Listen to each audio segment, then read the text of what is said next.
গ্রামের মানুষ অভাব কি জিনিস বোঝে না, সেই জন্য গ্রামের মানুষ এত সুখী। আসসালামু আলাইকুম সবাইকে, কেমন আছেন?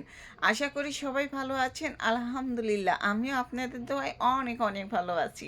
অনেক দিন পর একটা লং ভিডিও নিয়ে চলে আসলাম। সকালবেলা ঘুম থেকে উঠেই অনেকক্ষণই বেলা হয়েছে, রান্না বান্না করেছি অবশ্য, খাওয়া দাওয়া করে বাহিরে আসছি। আর আজকে রোদটা যে চকচকা, কি সুন্দর রোদ বের হয়েছে। 8 দিন তা কুয়াশা কুয়াশা মেঘলা থাকে, অনেকক্ষণ পরে রোদ বেড়ায়, কিন্তু আজকে সকাল সকালই দেখেন কত রোদ বেড়েছে। আর এই তো আমাদের বাগানের সুপারি বাগানে সুপারিগুলো বিক্রি করা হচ্ছে।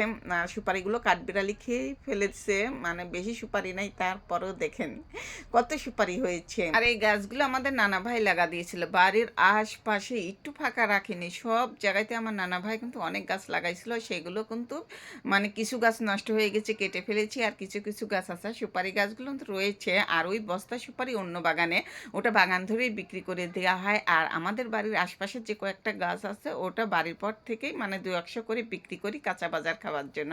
আর বাগান ধরে বিক্রি করলে তো ওটা মোটা অঙ্কের টাকা পাওয়া যায়, একটা কাজ করা যায়। তারপরেই তো আমি সুপারি বিক্রি করে, তাই বলে কিন্তু সুপারি বিক্রি করার টাকা না দিয়ে কিন্তু চাল ডাল কিনে নেই, এটা ভাববেন না।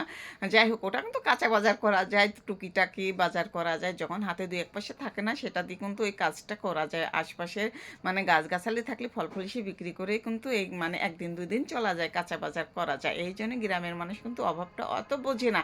যেদিনও হাতে টাকা না থাকে, এটা ওটা বিক্রি করে কিন্তু তাদের দিন একদিন দুদিন কি 3 দিন চলে যায়। যাই হোক, আমি আজ চালগুলো তুলে নিয়ে, চাউল ফুরা গিয়েছিল, তেল ফুরা গেছে, ওগুলো কিনে নিয়ে এসে যে তুলে নিলাম। আর যে মুরগি কিনে নিয়ে আসছি বাজার থেকে আসার সময়, মুরগিটা কেটে রান্না করব।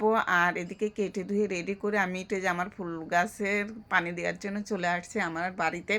আর বাহিরে আমি গাছগুলো রাখতে পারতেছি না, এদিকে ছাগলের অত্যাচার আর এই যে পিচ্চির অত্যাচার। দেখেন কি করলো, পটাশ করে একটা ফুল ছিঁড়ে নিল। এর অত্যাচারে আমি কোনো কিছু শান্তি পাই না, কোনো কিছু করে শান্তি পাই না। ও সবসময় অন্যায় করে।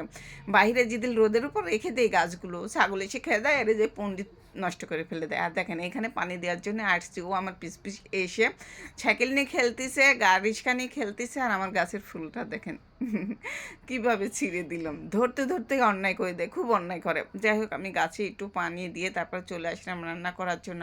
আজকে গ্যাসের চুলায় গ্যাস নেই। এখন জানি না কোন কোন এলাকায় গ্যাস নেই, কিন্তু আমাদের পাবনা জেলাতে কোনো দোকানে গ্যাস পাওয়া যাচ্ছে না, গ্যাস ফুরিয়ে গেছে। আর গ্যাসের অনেক দাম হয়েছে। যাই হোক, এই যে অনেক দিনকার আগের কারি কুকার আছে আমার একটা ভাঙাচোরা, যাই হোক ঠেকা কাম চলায়। যখন গ্যাস থাকে না তখন আমি এটাতেই চলে। আবার আমি তো বেশিরভাগ মাটির চুলাতে রান্না করি।